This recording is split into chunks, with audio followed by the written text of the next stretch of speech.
블라디미르 푸틴은 최근 들어 합의가 되면 휴전이 가능하다며 계속해서 휴전을 언급하고 있습니다. 하지만 휴전 협상은 교착 상태에 빠져 있고 러시아는 끊임없이 우크라이나를 공격하고 있는 상황입니다.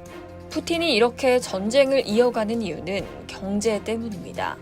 러시아는 전쟁을 해야 경제가 돌아가는 구조에 깊이 중독된 상태이기 때문입니다.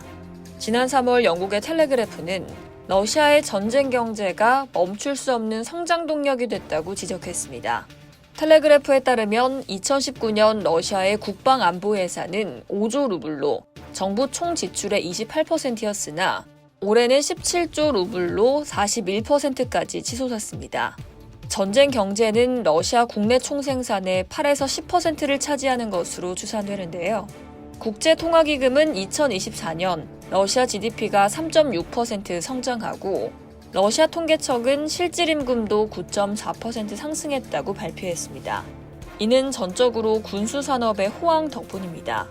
알렉산드라 프로코펜코 카네기 러시아 유라시아 센터 연구원은 텔레그래프에 방위산업을 포함한 제조업만이 2024년 성장을 보인 유일한 분야라고 지적했습니다.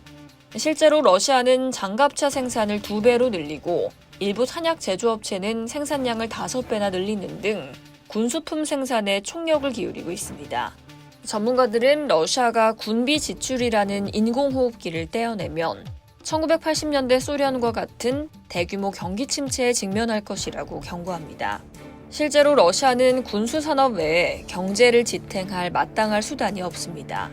서비스 부문은 경쟁력이 없고 기술 부문은 낙후돼서 수출을 기대하기 어렵습니다.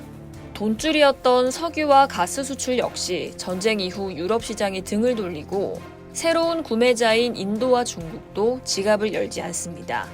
애틀랜틱 카운실 유라시아 센터의 아그니아 그리가스 연구원은 텔레그래프에 러시아 지도부는 제재에도 불구하고 경제가 성장했다고 자랑해왔지만 이는 군수 생산 덕분이었다.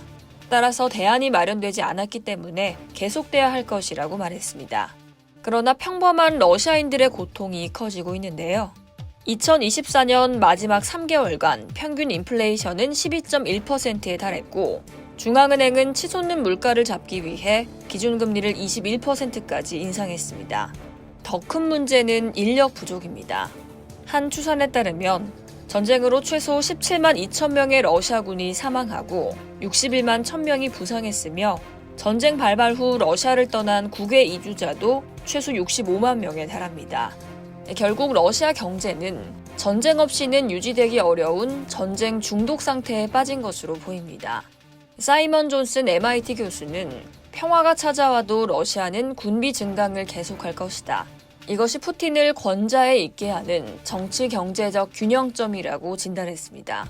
이것이 푸틴 대통령이 전쟁을 멈추기 어려운 근본적 이유인데요. 경제 자체가 이미 거대한 군산 복합체로 변모했으며 이를 멈추는 순간 닥쳐올 경제적 충격과 정치적 불안정은 그가 감당하기 어려운 수준일 것이기 때문입니다. 이상 월드 디펜스였습니다.